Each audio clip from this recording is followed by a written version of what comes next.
Bailey's Harbor was thinking about building a school. So is Fish Creek. Fish Creek met and approved building a school, kind of got the one up on Bailey's Harbor, so we're going to build a school here or in Ephraim.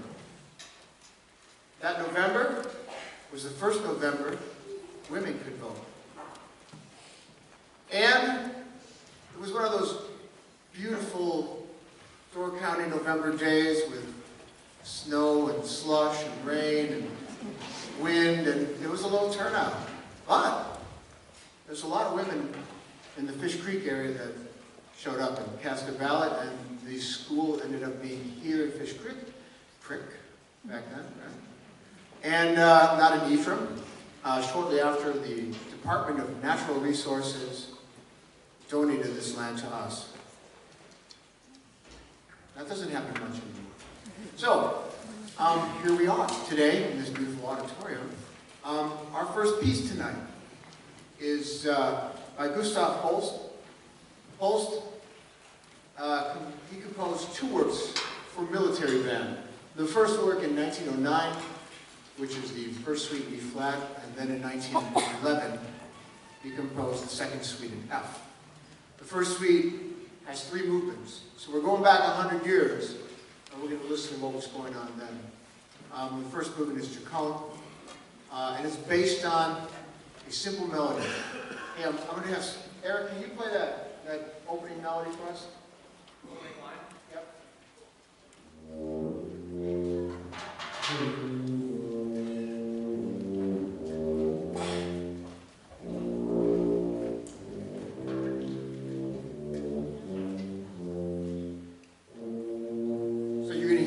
All throughout this first movement, except for the little percussion instrument that was in the back. I don't know what that was.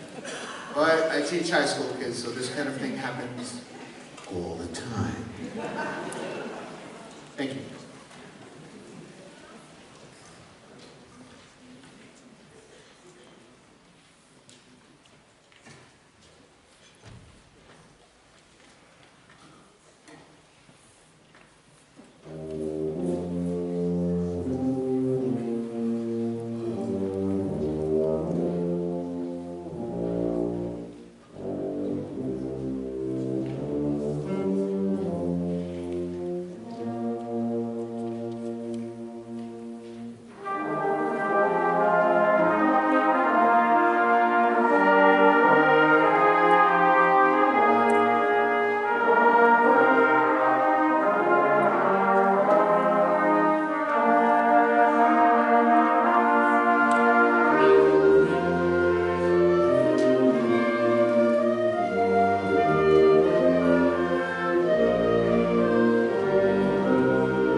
Gibraltar Fish Creek Historical Society.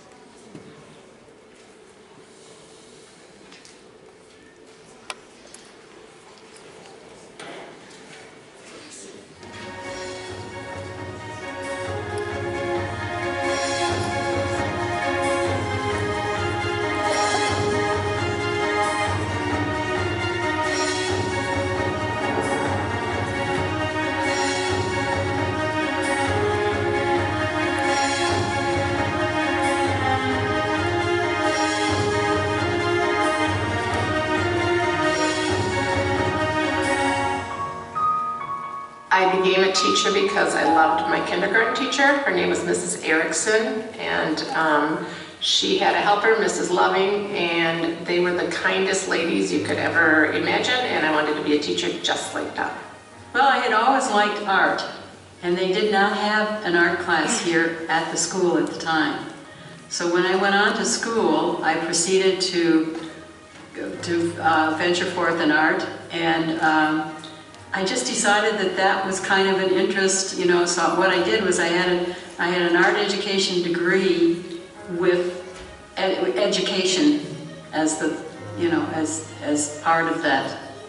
I played school all the time. I wanted to be a teacher. I set up classrooms upstairs in our house all the time, especially after second grade, after having Miss Wallace. I just loved the idea of reading to kids and correcting papers.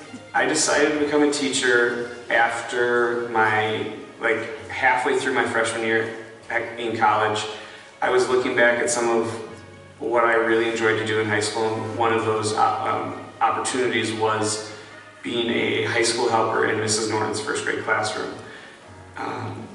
My mom is also a teacher, so I had a lot of knowledge base for what it entailed, and leaning on those two things really pushed me into the career that I wanted to do. I decided to become a teacher actually when I was in college. I went to school originally to be a news broadcaster, and I didn't like my communications classes the first year, and so I was listening to my good friends talk about their education classes, and I remembered playing school with my grandma when I was little and thought I would try education, and loved my initial classes and loved being an education major from then on. My first day of teaching was kind of awkward. It was for a past teacher that I had when I went to school here, so I was kind of nervous, not really sure what they thought of having a student as their sub. So there was a lot of nerves, and I'm not really sure I did the best job the first time I ever subbed in a school. It was interesting. I'll say interesting. It's most of my high school teachers had left or retired or moved away, but a lot of my elementary teachers were still working, and so I was working with my teachers from when I was in elementary school. So it was odd to call them by their first name rather than Mrs. or Mr. I drove, each week I drove, and of course I hit about 3 different schools a day, so by the time I could do the whole week. I remember going to Sister Bay graded school. Now that was 1 through 8, and of course I took a project and I varied it to the different age groups. Did the same project through the age groups, but it was kind of fun. I think I put my name in on a Thursday, and they called me to sub the next day. They needed somebody here at after lunch. And I remember getting all dressed up and coming in, and I was subbing elementary, and I was extremely nervous to be back here. But and then I subbed for 2 years, and then I got hired.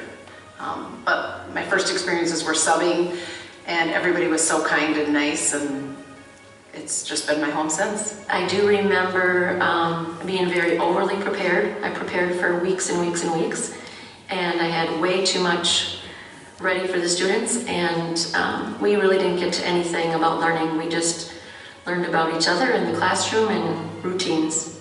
My favorite memory of my elementary is we used to take our sleds on the school bus every day in the winter, and we would slide down the Sister Bay Bluff, which now they kind of cut down, but we'd slide down that and go right to the road because there wasn't much traffic at that time.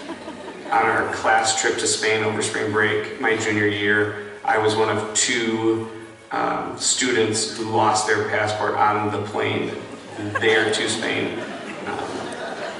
And the funny part about that was that the 2 people that lost their passport were the sons of 2 of the chaperones on the trip. I found the other students in looking for mine and never found mine, so while everybody else was touring Madrid, I got to get a special tour of the American Embassy to get a new passport. I particularly remember any time we played Sebastopol because it was a screaming match in their gym and our gym. And it was always very close, so it was always very exciting. Remember the time the guys went out and they were getting the pine trees for the junior prom, and we thought it was so great. Well, what they were doing was they were getting pine trees from Mr. Hunnell's forest that he had planted, and of course we're cutting them down, and we had a little bill to pay when we finished that. So I mean, there were good jokes along the way. We had a big hill in the back of the school that we actually brought in the winter we would bring big toboggan sleds on the school bus, and during our recesses, or even sometimes the teachers would give us part of the day, we would go sled on that hill, and it was so much fun. Teaching elementary, you always have a student who says something completely out of left field that you kind of just have to stand there and take a moment to think because you were not expecting that. Our kids had a science project. They had to make like a cooler to keep a the problem was to keep a popsicle cold for an hour, frozen. And so we had all this styrofoam for them to use, and they had to build these devices, and we were kind of both, we had all our kids together in one room, so that's 28 kids, and we were busy up in the front helping another group, and when we turned around, one group had broke the styrofoam apart. If you know what happens when you break a cooler apart, little pieces went everywhere, and these kids were literally covered in white from head to toe. And by the end of the period, the whole room, this just happened this fall, the whole room, Mr. Annan actually came in and vacuumed, and we laughed so hard we were crying. I remember I had one guy in middle school who painted the inside of his art drawers. So we had these big art tables. They had wonderful drawers, and he was in one of the schools that I had taught him, and he just, was going to be very creative and proceeded to paint the inside of one of these art drawers. I think it was bright orange, and then he was writing, So he was creating in his own way. Now in this day and age, it doesn't sound like a big deal. But oh boy, I had a student who lived with her grandparents, and so she called me Grandma, and I was 22 years old. So yeah, I thought that was probably one of the funnier things that ever happened to me. I think every day it makes you feel helpful for the fact that you're touching students every day, their lives. You're, like these little light bulbs turn on. You see these kids that struggle, and all of a sudden these light bulbs turn on, and you're like, that gives you the hope to keep moving on. And when you see kids stressed out, you can ease their stress. A hug at the end of the year, some type of warm embrace that you kind of made a difference in somebody's life is when I feel really hopeful just about the profession. I had one little guy who cried in first grade, and I felt so bad, and he said, "I just can't do it, Miss Kinsey. I just can't do it." And of course, he was just, he wanted to be doing something so very well, and I hadn't communicated completely. You did a lot of learning the first year because you assumed that there were things that your students knew, which they didn't, and you had to introduce them. Last year I had a student who made tremendous reading growth. She struggled in reading, and all of a sudden it became easy for her, and I remember the excitement of her reading a Henry and Mudge book, and from there she took off and she ended the year reading Magic Treehouse, and we were all celebrating, and that was such good time, good memories. I have felt hopeful in teaching anytime a student applies a strategy that I've taught them. And when I see them reading and get excited about books, when I see them smile when I read books to them, whenever they're excited. What's special for me is that my mom and dad both graduated from here. I have 8 siblings that graduated from here.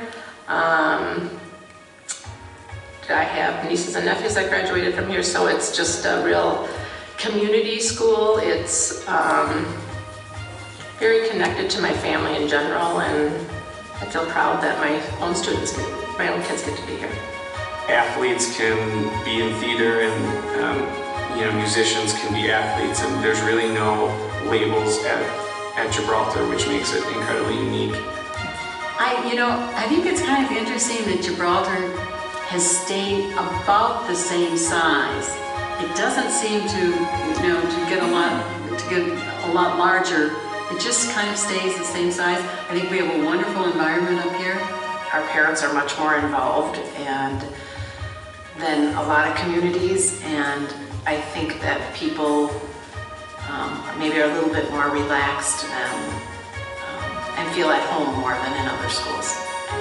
Well, I've probably spent more time in this building than anywhere else in my life. And I have ties here. My dad graduated from the school. My mom is in her 34th year teaching.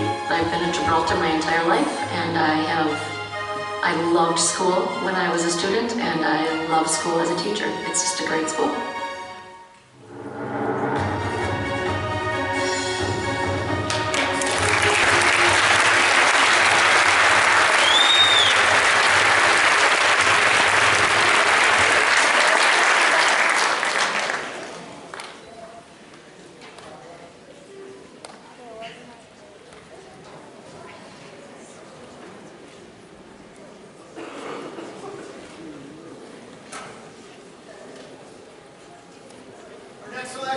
By John Mackey.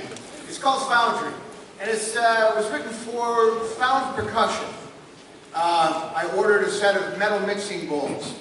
Laura Anschutz works in the business office, emailed me, "Did you get the mixing bowls?" I said, "Yes."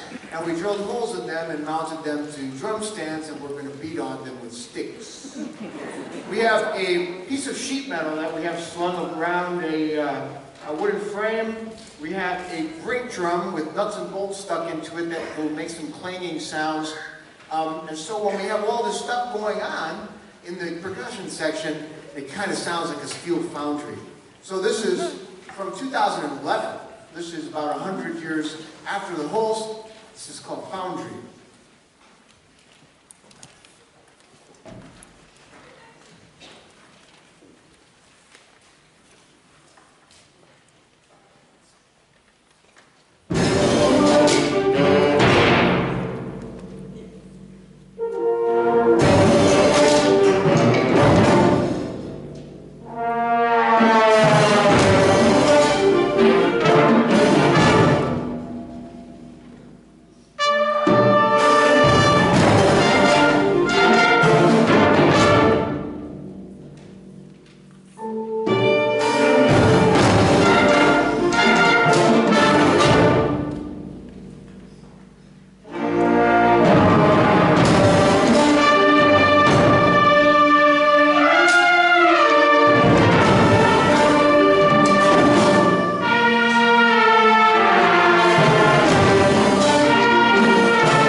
He was traveling, he was a musician. He was at the train station and he heard a porter singing a song. Got on the train, the song stayed with him. Drove him crazy. Got to the next station, got off the train, got on the return train back to the station he was where he heard the porter, found the porter, said, "What were you singing? What was that?" And the porter sang it for him. He wrote it down. 2 years later, everybody's recording it. Jazz bands are playing it. Individual artists are singing it. And it becomes a favorite gospel song in the United States. It's called Just a Closer Walk with Thee.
on trombone, Eric Corbin on trombone, Jeff Penny on trumpet, and Brady Ash on trumpet. Reed Olson on the rhythm of the story.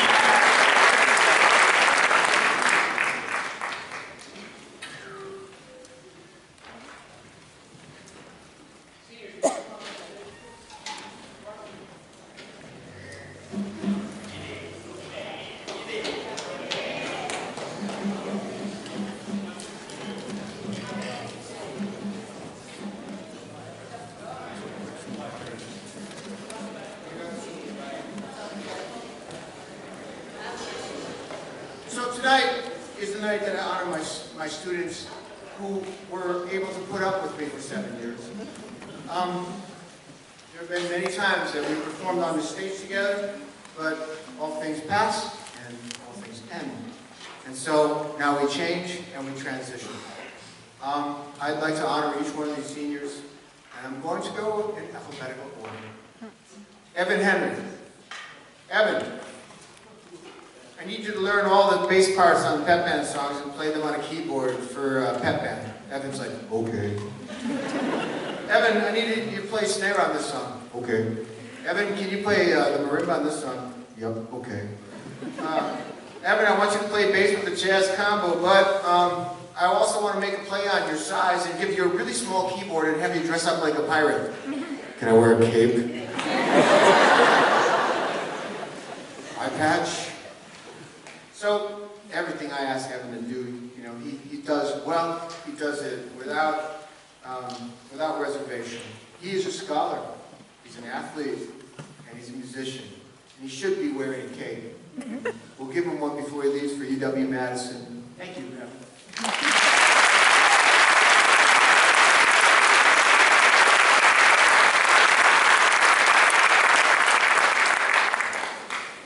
Since Eric Hoyerman was in 6th grade, he was good at music. He picked up the tuba remarkably fast. In 8th grade, he was selected for the WSMA Middle Level Honors Orchestra. They selected one tuba player in the state of Wisconsin. In 9th grade, he was awarded an exemplary soloist at State Solo Ensemble.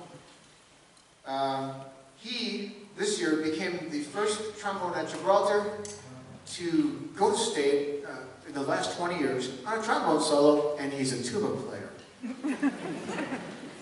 It's because of his exceptional musicality and his high level of accomplishment and performance that the students and myself have selected Eric Hoyerman to be this year's John Philip Sousa Award winner.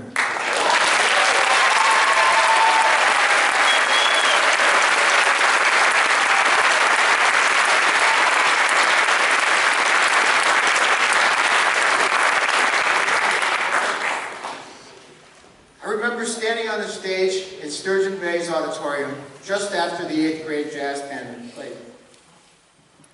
It was a JV jazz band then, and Sten Corden was our set player. And the group had just performed, and I knew they got it first. And I remember that moment because I was thinking, this kid's coming to high school. This is going to be great. I can't wait to get him in the high school jazz band. He plays with good swing. He plays with good feel. And you know, for many kids, it takes a little time to learn swing, but he had it. He's a natural.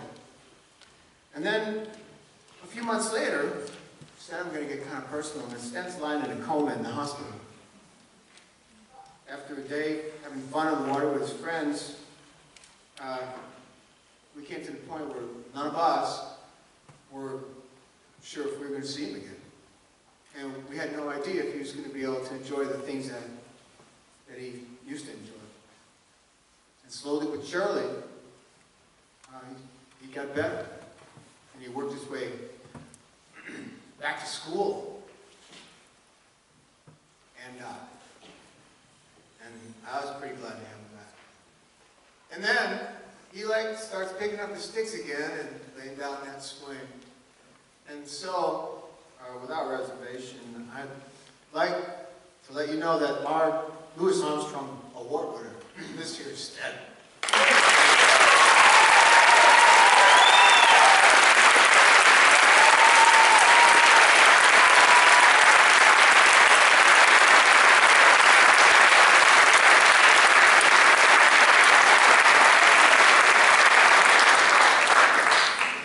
And he hasn't changed. Ryan Krupinski makes a lot of noise all the time. He's always talking in class. I'm like, Ryan, later. He's really quiet. But, you know, he shows up and he gets the job done. He accepts responsibility, moves on. Ryan is heavily involved in academics and sports. He's always been that kid since I first met him. He's respectful, he's responsible, and he's really a nice guy. He's a super nice guy. I still wish he could play just a little bit louder. Every once in a while, like, Ryan, play louder. But I think sometimes too nice. So, anyway, I can't have everything. Ryan's going to South Dakota State next year, and I'm going to miss him. Ryan?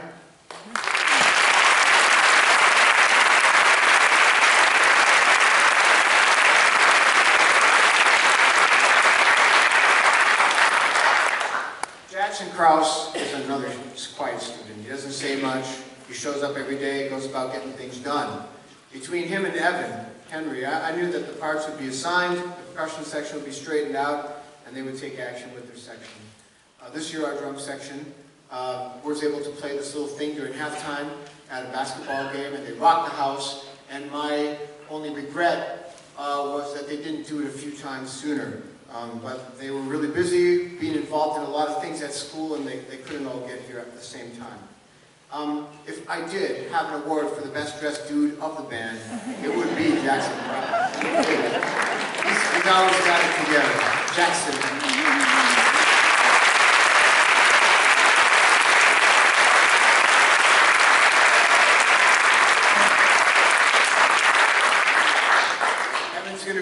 Jackson's going to be at NWTC next year, and then he's planning on going to Edgewood for nursing. Gabby Letty is the kind of kid that when she decides to do something, she jumps in and gets it done. She's independent, she's confident in the things that she does. Last year, Gabby came in and helped me file and straighten up my storage room, my HVAC room, where all of our music files are. This included tagging and entering all these things into a library spreadsheet. And Gabby, I really appreciate your help with that. You really helped me a lot. You're caring, you're thoughtful. I've never seen you put anybody down. I wish we had more Gabbies.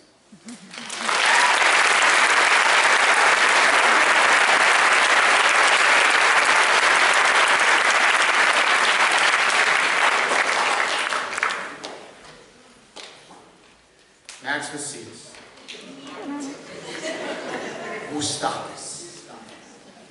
Late in his 8th grade year, I noticed Max wasn't signed up for band. So I took a couple extra minutes to mention it to him. Max, you should think about being in band. You're not that far in the book, but you have a big sound, and we need trombone players, so Max, you should probably be in band. So the next year comes around, and there I look over, and there's sitting Max. 9th grade. And I was happy he was there. Max has got a smile on his face most of the time. He's a good guy to be around. As time went by, he still didn't get a lot of things signed off in his book, but he developed a good, consistent tone. He joined the jazz band. He was a part of the wall of trombone that rocks the gym every time there's a basketball game. Luce, I'm glad you stuck it out, and I wish you all the best of luck when you join the Marines.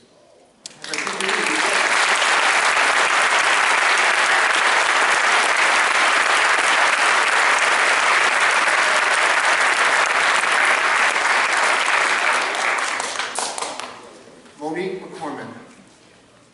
When she was in 6th grade, I called her Unique Monique. She has a different perspective. She's fun to talk to during lessons. She's not afraid to take chances. She spent a year as a foreign exchange student in Argentina, and that takes a lot of courage. I don't think I could have done that. I mentioned to her today, Monique, I heard you really killed it in the play. She said, you wouldn't know, you didn't come. Ouch.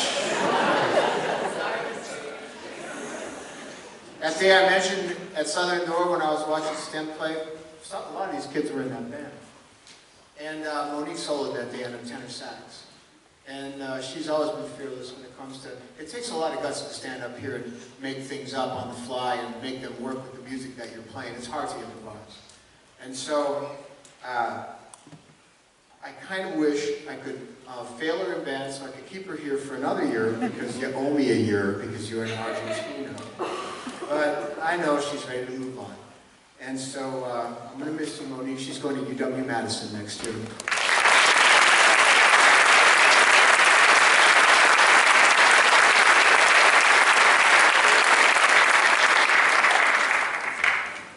Lucas Smith. I called that's the bar, then I don't know what I'm going to say about Lucas. Because he's a different kind of dude, man. You know, sometimes when you're teaching in the band room, it's like those guys who spin plates on sticks. You know, you get this one going, and then you get this one going, and then you have to come back and get that one, this one, this one, this one.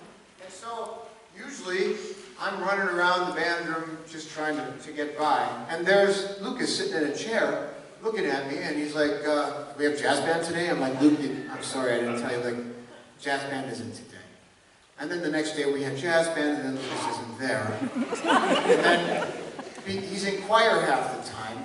And then I only see him fifth hour, because he only comes to Gibraltar for music and art, right? So he's mostly homeschooled. And so I am never able to get on the same page as Lucas most of the time. Last year, during our Disney trip, I got to know him a little better. I really got to sit down and talk with him a few times.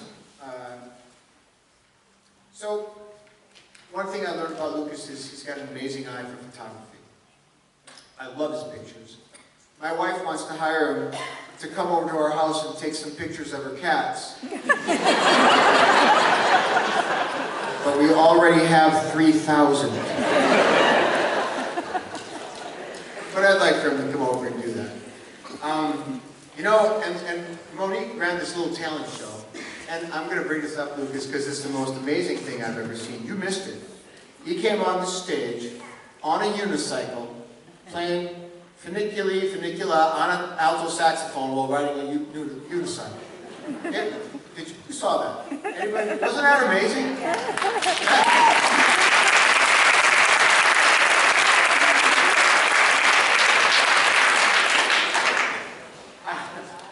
Dude, you got to get on America Has Talent.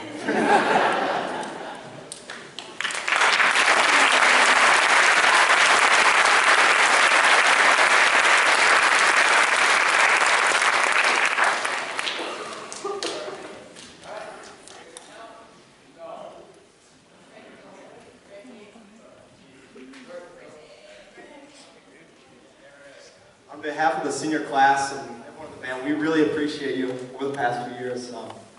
It's been great getting to know you, and honestly, I'm going to miss you a lot next year. I'm sure all these guys will too. We noticed that you have this problem of kids picking up instruments in the front of the classroom and playing them. Like you. I'm one of those kids, yeah. And we decided to get you something that's a little more durable.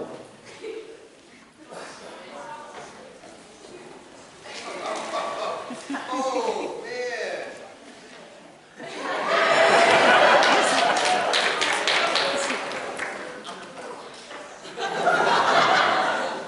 For those of you who don't know, this is really cool. This is a trumpet made of plastic. It's got a nice little plastic mouthpiece. It's got valves. It's like a really cool toy that's real.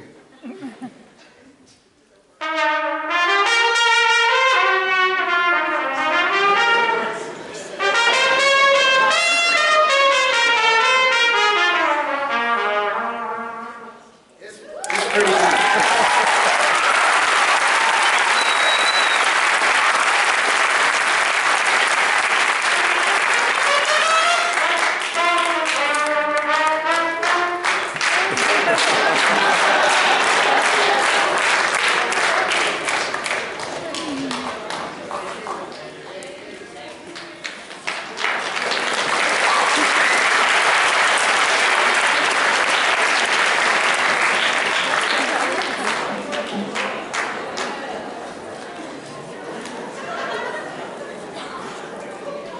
Baron Shomo told me it's made out of plastic so I can throw it at kids.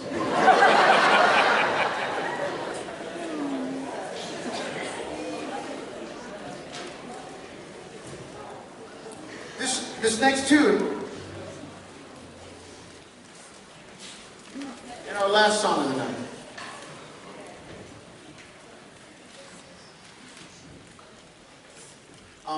is a favorite of the band to play. It's got some really cool parts in it. And I just want to introduce it this way. In the distance, you hear a truck rumbling down the road, or was that thunder? The sky darkens, the wind blows, and a dark line of menacing clouds suddenly forms just off to the west. The sirens wail. You take shelter. Huddled together in the dark, you try not to imagine what's going on outside, but your mind can't stop itself. Just as quickly as it arose, the storm passes. You open the shelter door, and you find complete destruction. What was is no more. Your town is gone. You hold each other and count your blessings.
You're not here.